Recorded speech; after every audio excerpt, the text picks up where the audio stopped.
नमस्ते भारत। इस वीडियो में हम एडुटेरिया एनसीईआरटी एमसीक्यू को पढ़ रहे हैं। यह एनसीईआरटी प्रैक्टिस सेट दिया हुआ है जो कि क्लास 6 से लेकर के 12 तक के एनसीईआरटी को कवर करता है। हमने जो है हिस्ट्री से स्टार्ट किया है और हिस्ट्री के सेट 1 को कंप्लीट कर लिया है और सेट नंबर 2 को हम पढ़ रहे हैं। और यदि आप पढ़कर जाते हैं तो आपके किसी भी कॉम्पिटिटिव एग्जाम, चाहे बीपीएससी टीचर की परीक्षा हो, बिहार दरोगा हो या फिर कोई अन्य कॉम्पिटिटिव एग्जाम हो, वहाँ ये आपको जो है काफ़ी मदद करेगा। तो चलिए हम स्टार्ट करते हैं। हमने सेट नंबर 2 के जो है क्वेश्चन नंबर 24 तक पढ़ लिया है। आज हम क्वेश्चन नंबर 25 से पढ़ेंगे। 25 नंबर क्वेश्चन किससे पूछा हुआ है? अस्थाई बंदोबस्त से क्वेश्चन है। और यह जो अस्थाई बंदोबस्त टॉपिक है, यह बीपीएससी का फेवरेट टॉपिक है, तो आप इसको ध्यान से पढ़ेंगे। क्वेश्चन क्या है कि जिस समय बंगाल में स्थायी बंदोबस्त लागू किया गया, उस समय बंगाल का गवर्नर जनरल कौन था? तो बंगाल में जो स्थायी बंदोबस्त लागू किया गया है, तो लागू करने के समय जो है बंगाल में गवर्नर जनरल कौन था? तो इसका आंसर हो जाएगा बी, हो जाएगा लॉर्ड कॉर्नवालिस। उस समय गवर्नर जनरल कौन था? कॉर्नवालिस जो है गवर्नर जनरल था। इसी के समय जो है बंगाल में स्थायी बंदोबस्त को लागू किया गया है। तो हम थोड़ा सा स्थायी बंदोबस्त को पढ़ लें क्योंकि ये बहुत इम्पॉर्टेंट टॉपिक है। तो स्थायी बंदोबस्त पहला तो यही है कि लागू कब किया गया है, तो 1793 ईस्वी में 1793 ईस्वी में लागू किया गया है। और किसके द्वारा लागू किया गया है? इसी कॉर्नवालिस के द्वारा लागू किया गया है। जब गवर्नर जनरल कॉर्नवालिस था, उसके द्वारा जो है स्थायी बंदोबस्त को लागू किया गया है। तो आप ये भी याद रखेंगे कि कॉर्नवालिस का गवर्नर जनरल होने का समय क्या क्या क्या है। तो 1786 से लेकर के 93 के बीच में ये गवर्नर जनरल रहता है कॉर्नवालिस।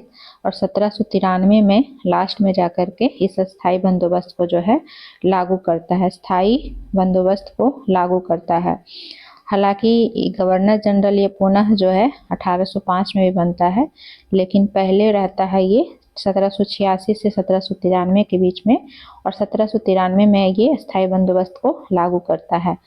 अस्थाई बंदोबस्त का 2-3 नाम और है, इसे आप याद रखेंगे। स्थायी बंदोबस्त को और क्या क्या कहते हैं, ये भी पूछे हुए बीपीएससी के द्वारा। तो अस्थाई बंदोबस्त को हम इस्तमरारी बंदोबस्त भी कहते हैं। साथ ही साथ जो है जमींदारी व्यवस्था भी कहते हैं, और जागीरदारी व्यवस्था भी कहते हैं। जमींदारी, जागीरदारी, इस्तमरारी, और एक नाम इसका और है मालगुजारी। तो इतने नामों से जो है अस्थाई बंदोबस्त को जाना जाता था।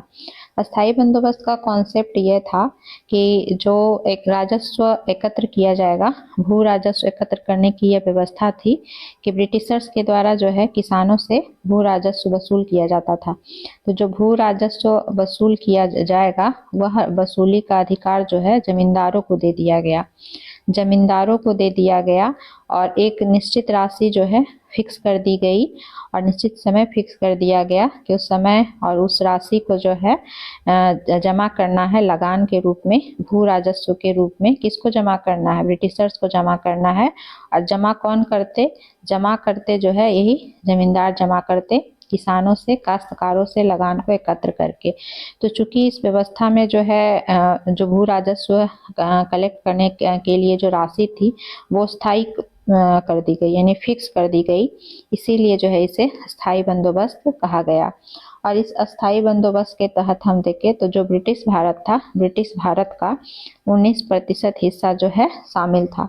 कितना प्रतिशत हिस्सा जो है इसके तहत शामिल था? 19% हिस्सा शामिल था।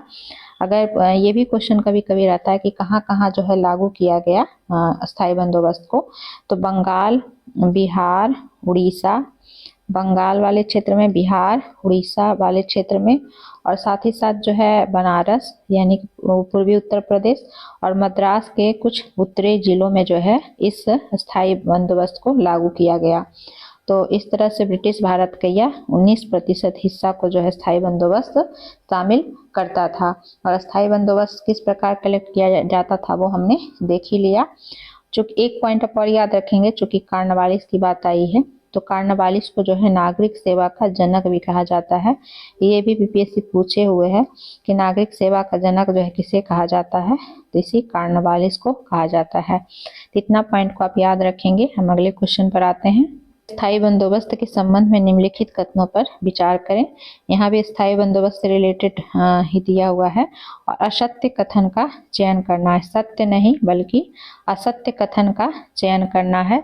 तो कथन क्या क्या दिया हुआ है। पहला कथन है कि स्थायी बंदोबस्त का लाभ प्रारंभ में कंपनी को मिला, मगर बाद में उन्हें जमींदारों की अपेक्षा कम लाभ प्राप्त हुआ।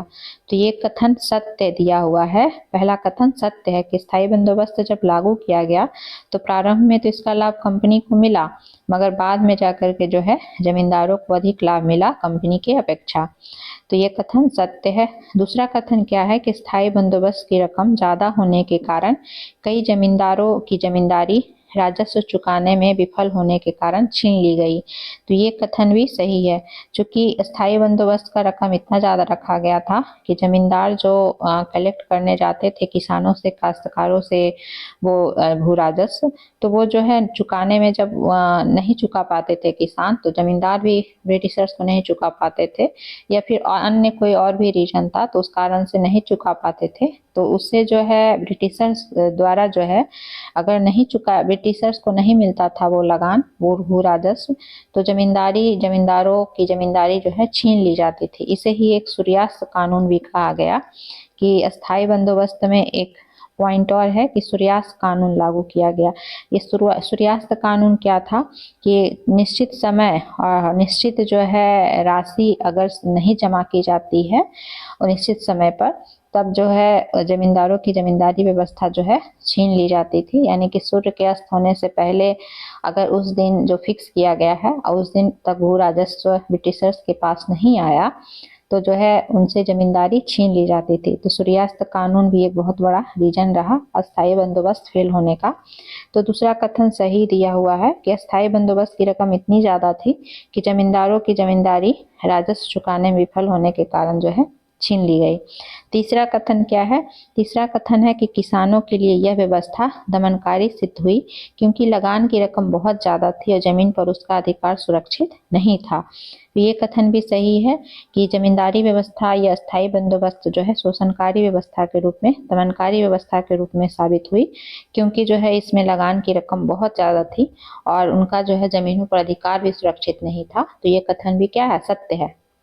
और यहाँ पर पूछा था असत्य कथन, जबकि तीनों कथन क्या है, सत्य है। पहला कथन भी सत्य है, दूसरा कथन भी सत्य है और तीसरा कथन भी सत्य है। तो इसलिए हमारा आंसर डी हो जाएगा कि कोई भी नहीं, असत्य कथन कोई भी नहीं है, बल्कि तीनों के तीनों कथन क्या है, सत्य हैं।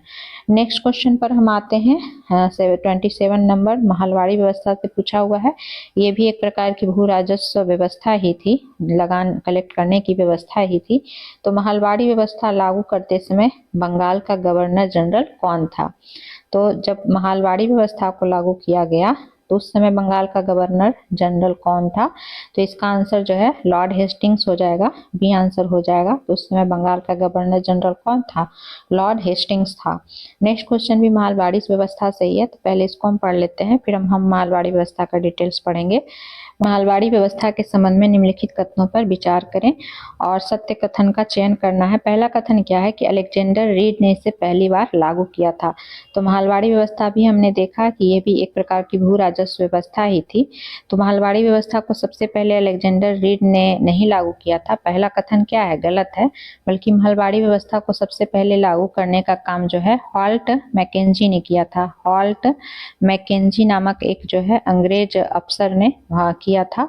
तो कब किया था, ये किया गया था 1822 ईस्वी में। 1822 ईस्वी में सबसे पहले हॉल्ट मैकेंजी के द्वारा जो है महलवाड़ी व्यवस्था को लागू किया गया था। तो पहला कथन गलत हो गया। दूसरा कथन क्या है कि यह व्यवस्था महाल जो गांव का समूह होता था उससे की जाती थी।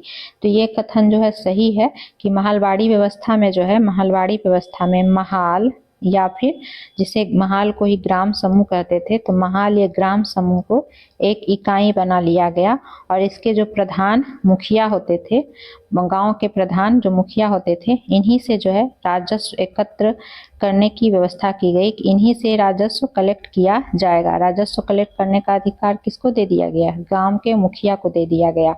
इसलिए दूसरा कथन सही है। तीसरा कथन क्या है कि भू राजस्व की रकम निश्चित रूप से तय कर दी जाती थी, जिसको चुकता करने की जिम्मेदारी सामूहिक रूप से महाल की होती थी। तो ये कथन क्या है? गलत है। क्यों गलत है? क्योंकि महलवाड़ी व्यवस्था में जो है भू राजस्व को निश्चित नहीं किया गया था। भू राजस्व को निश्चित जो है फिक्स जो है नहीं किया गया था। क्यों नहीं किया गया था फिक्स? क्योंकि अस्थाई बंदोबस्त में भू राजस्व को जब फिक्स कर दिया गया तो यहाँ पर जो है ये व्यवस्था फेल हो गई। इस वजह से जो है बाद में जाकर के ये सुधार किया गया अंग्रेजों के द्वारा कि अब भू राजस्व की रकम निश्चित नहीं की जाएगी, बल्कि समय समय पर उसमें संशोधन किया जाएगा। तो इस वजह से कथन तीसरा क्या है? गलत है।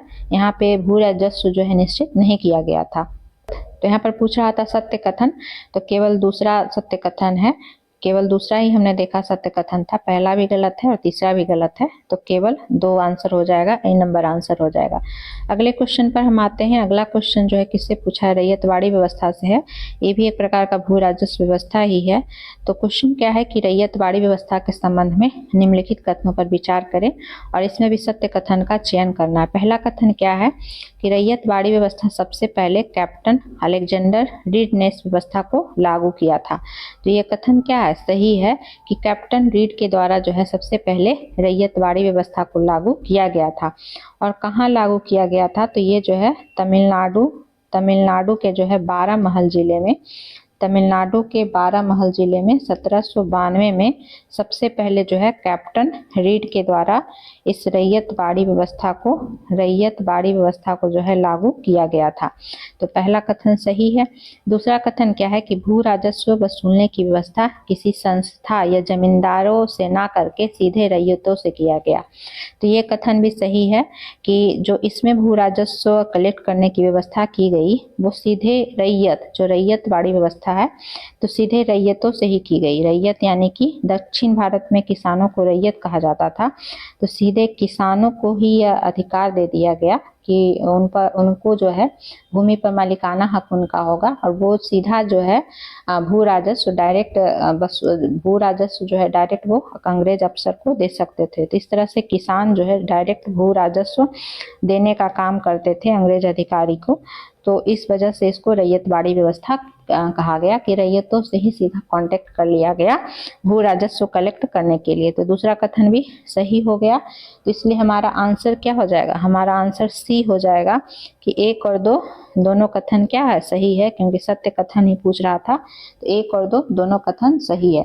एक इसमें पॉइंट आप याद रखेंगे कि रैयतवाड़ी व्यवस्था को भले सबसे पहले कैप्टन रीड ने लागू किया, बट बाद में जो है मुनरो ने इसे काफी विकसित किया। मुनरो के द्वारा इसे काफी विकसित किया गया और विकसित करके इसे पूरे दक्षिण भारत में जो है लागू करने का काम किया गया। तो इसीलिए जो है रैयतवाड़ी व्यवस्था को मुनरो व्यवस्था भी जो है कहा जाता है। ये एनसीईआरटी में जो है पॉइंट दिया हुआ था, इसीलिए जो है मैं इसे बोल दी। और बाद में जाकर के जो है 1820 से लेकर के 27 तक का जो समय है, उस समय जो है रैयतवाड़ी व्यवस्था को मुनरो के द्वारा मद्रास प्रेसिडेंसी में लागू किया जाता है। मद्रास प्रेसिडेंसी में जो है लागू किया जाता है। सबसे पहले 1792 में हमने देखा कि रीड के द्वारा जो है तमिलनाडु के 12 महल जिले में लागू किया गया। बाद में जाकर के 1820 से 27 में जो है मद्रास प्रेसिडेंसी में मुनरो के द्वारा जो है लागू किया जाता है इस रैयतवाड़ी व्यवस्था को। तो इतना आप याद रखेंगे। अगले क्वेश्चन पर आते हैं कि बंगाल में नील विद्रोह किस वर्ष हुआ है? तो बंगाल में नील विद्रोह जो है 1859 में हुआ है। नील विद्रोह भी एक प्रकार का किसानों का ही विद्रोह माना जाता है और ये 1859 में बंगाल में हुआ है। एक बस फैक्चुअल पॉइंट है। नेक्स्ट क्वेश्चन क्या है कि निम्न में से कौन सा आदिवासी समूह पशुपालक नहीं थे? पहला क्या है? लबाड़िया, बी है गद्दी, सी है बन गुज्जर और डी है बैगा। तो इसका आंसर डी हो जाएगा। बैगा जो है आदिवासी समूह थे बट वो पशुपालक नहीं थे। बाकी सभी लबाड़िया, बन गुज्जर और गद्दी जो है पशुपालक थे। बैगा जो है पशुपालक नहीं थे, इसलिए हमारा आंसर डी हो जाएगा। लबाड़िया जो है आदिवासी समूह जो था वो पशुपालक तो थे, लेकिन इनका संबंध आंध्र प्रदेश से था। इनका का संबंध आंध्र प्रदेश से है। वहीं जो है ये जो गद्दी आदिवासी समूह है जो कि पश्चिमी समुदाय जो है हिमाचल प्रदेश के कुल्लू में जो है रहते थे। वहीं बन गुज्जर जो पशुपालक समूह थे, ये जो है पंजाब वाले क्षेत्र में रहने का काम करते थे। नेक्स्ट क्वेश्चन क्या है कि औपनिवेशिक शासन से आदिवासियों के जीवन पर निम्नलिखित असर पड़े। सत्य कथन का चयन करना है। पहला कथन क्या है कि आदिवासी मुखियाओं से उनका मालिकाना हक और शासकीय शक्तियां छीन ली गई और उन्हें ब्रिटिश अधिकारियों द्वारा बनाए गए नियम को मानने के लिए बाध्य कर दिया गया। तो ये कथन जो है गलत है। क्यों? आदिवासी मुखियाओं से उनका जो है मालिकाना हक तो नहीं छीना गया। औपनिवेशिक शासन जब क्या प्रभाव आदिवासी समूह पर क्या पड़ा उसका ये यहाँ पे कथन दिया हुआ है कि आदिवासी मुखिया से उनका मालिकाना हक छीना नहीं गया, लेकिन जो है उन्हें ब्रिटिश अधिकारियों द्वारा बनाए गए नियम को मानने के लिए बाध्य अवश्य किया गया। तो आधा कथन सही, आधा कथन गलत है, इसलिए हमारा एक कथन गलत हो जाएगा। दूसरा कथन क्या है? घुमंतु काश्तकारों को एक स्थान पर रहने के लिए बाध्य करने का प्रयास किया जाने लगा। तो ये कथन सही है कि जो घुमंतु काश्तकार थे उनको एक स्थान पर रहने के लिए इसलिए बाध्य किया जाने लगा ताकि इस घुमंतु काश्तकार से जो है एक आमदनी का स्रोत ब्रिटिशर्स बना सके, उनसे कुछ जो है राजस्व वो कलेक्ट कर सके। इस वजह से वो घुमंतु काश्तकारों को एक जगह पर रहने के लिए वो बाध्य करते थे। तो कथन दूसरा सही है। तो सत्य कथन ये पूछ रहा था, इसलिए हमारा आंसर बी हो जाएगा कि केवल दूसरा कथन सही है, पहला कथन क्या है? गलत है। नेक्स्ट क्वेश्चन आदिवासी समूह से ही है। ये क्लास 8 का चैप्टर नंबर 4 है जिसमें आदिवासी समूह के बारे में कुछ दिया हुआ है, इसलिए आदिवासी से क्वेश्चन यहाँ पूछा हुआ है। नेक्स्ट क्या है कि आदिवासी विद्रोह तथा उनके घटित होने वाले वर्ष का मिलान करें कि आदिवासी विद्रोह कब कब हुआ है। पहला संथाल है, कोल है, वर्ली है, बस्तर विद्रोह है। तो इसका आंसर सी हो जाएगा कि संथाल विद्रोह कब हुआ है। तो एक का ए 1855-56 में संथाल विद्रोह हुआ है। वहीं जो है कोल विद्रोह कब हुआ है, तो ये 2 का बी हो जाएगा, 1831-32 में कोल विद्रोह हुआ है। वहीं बर्ली विद्रोह क्या कब हुआ है, तो 1940 में हुआ है। और बस्तर विद्रोह जो है 1910 में हुआ है। और संथाल विद्रोह में 4 लोग का नाम आता है जिसमें कि आप नाम याद रखेंगे, सिद्धू कानू चांद भैरव के द्वारा जो है संथाल विद्रोह का नेतृत्व किया जाता है। वहीं जो है संथाल विद्रोह होता कहाँ है, तो ये राजमहल की पहाड़ी वाले क्षेत्र में होता है। वहीं कोल विद्रोह में किसके द्वारा जो है किया जाता है नेतृत्व, बुद्धो भगत के द्वारा किया जाता है। और ये कोल विद्रोह किन क्षेत्रों में होता है, तो छोटा नागपुर वाले क्षेत्र में होता है, छोटा नागपुर वाले क्षेत्र में होता है। तो इतना कुछ आप यह ध्यान रखेंगे। अगले क्वेश्चन पर आते हैं, बिरसा मुंडा से है कि बिरसा मुंडा के संदर्भ में निम्नलिखित कथनों पर विचार करें। सत्य कथन का चयन करना है। पहला कथन क्या है कि बिरसा मुंडा समाज में सुधार के पक्षधर थे। वे एक स्थान पर टिककर खेती करने, समूह में रहने और मदिरा पान से युवाओं को दूर रहने की सलाह दिया करते थे। तो पहला कथन जो है सही है, क्योंकि बिरसा मुंडा के द्वारा जो भले बिरसा मुंडा आंदोलन बाद में स्टार्ट किया जाता है, लेकिन स्टार्टिंग में जो है बिरसा मुंडा के द्वारा बिरसा मुंडा समाज में ही जो है एक तरह से नैतिक हो, चाहे धार्मिक हो, चाहे सामाजिक हो या फिर राजनीतिक बदलाव लाने के लिए काफी प्रयास किया जाता है बिरसा मुंडा के द्वारा। तो उसी में वो सामाजिक सुधार के भी वो काफी बड़े पक्षधर थे। और इस सामाजिक सुधार के लिए जो है वो मुंडा जनजाति से कहते थे कि आप एक ही स्थान पर रहकर खेती करें, समूह में रहें और मदिरा पान से बचें। तो पहला कथन क्या है, सही है। दूसरा कथन क्या है कि वे जनेऊ धारण करते थे और शुद्धता व दया पर जोर देते थे। तो वो वैष्णव धर्म के प्रतिपालक थे, तो इसलिए वे जनेऊ धारण करते थे और शुद्धता व दया पर जोर देते थे। तो कथन दूसरा भी क्या है, सत्य है। सत्य कथन ही पूछा था, तो इसलिए हमारा आंसर सी हो जाएगा। 1 और 2 दोनों कथन सही है। तो बिरसा मुंडा की बात आई है, तब मुंडा विद्रोह को भी याद रखेंगे कि मुंडा विद्रोह बिरसा मुंडा के ही नेतृत्व में हुआ है। बिरसा मुंडा के ही नेतृत्व में मुंडा विद्रोह हुआ है। और कब हुआ है, तो 1899 से 1901 के बीच में जो है बिरसा मुंडा विद्रोह हुआ है। और जो बिरसा मुंडा आंदोलन है उसके प्रवर्तक हमने देखा बिरसा मुंडा ही रहे। और बिरसा मुंडा आंदोलन भले एक तरह से जनजातीय आदिवासी विद्रोह हो रहा, लेकिन जो भी अभी तक हमने जनजातीय विद्रोह पढ़ा, चाहे वो संथाल विद्रोह हो, चाहे वो संथाल हो, कोल हो, बर्ली हो, बस्तर हो या फिर बिरसा मुंडा विद्रोह हो, तो ये सारे विद्रोह हुए। ये भले जो है स्टार्ट हुए ब्रिटिश दमनकारी नीति के विरोध स्वरूप, लेकिन साथ ही साथ इन सभी आंदोलन का एक उद्देश्य ये भी था जिसमें कि वो अपने ही जो भी जनजाति समुदाय थे उस जनजाति समुदाय में सामाजिक, आर्थिक, राजनीतिक हर तरह से सुधार लाना चाहते थे। यहाँ तक कि नैतिक उत्थान की भी बात इसमें जो है है लोग करते थे, जिसमें बिरसा मुंडा के द्वारा जो ये प्रयास काफ़ी उच्चतम स्तर तक किया गया। और उसी का हमने यहाँ पर जो है कुछ पॉइंट भी देखा जो यहाँ पे दिया हुआ है कि नैतिक उत्थान पे भी जोर देते थे बिरसा मुंडा जनजाति समाज में। तो इस तरह से हमने जो है अभी इतना क्वेश्चन पढ़ा। आगे के वीडियो में हम अगले क्वेश्चन को फिर से पढ़ेंगे। अगर हमारा ये प्रयास आपको अच्छा लगे तो आप हमें मोटिवेट करने के लिए और अधिक से अधिक जो है इस यूट्यूब चैनल को, इस वीडियो को लाइक करते जाएं, शेयर भी करें और चैनल को सब्सक्राइब भी करें। फिर मिलते हैं किसी वीडियो के साथ, तब तक के लिए बहुत बहुत धन्यवाद।